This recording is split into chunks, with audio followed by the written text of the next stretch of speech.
क्या हुआ? तुम्हें बुरा लगा कि मैं सादिया के बारे में बात कर रही थी? हाँ, तुम सादिया से हसद करती हो, इसीलिए उसके बारे में बात कर रही थी। इस एहसास कमतरी से कब बाहर आओगी तुम? मैं सादिया से हसद करूंगी, तुम्हें ये लगता है?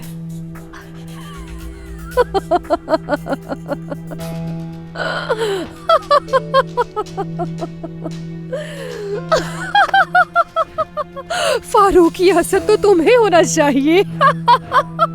उसे जब तुमसे ज्यादा अमीर आदमी मिला, सोचा ही नहीं और तुम्हें छोड़कर चली गई।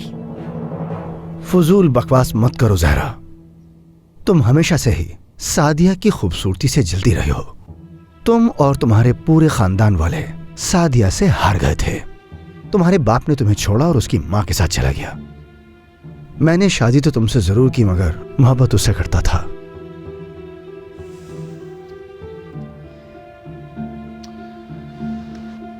अब मैं तुम्हें माजी की तमाम तलखियां भुलाने का एक मौका दे रहा हूं। सादिया और उसके घर वालों को दावत पे बुला रहा हूं।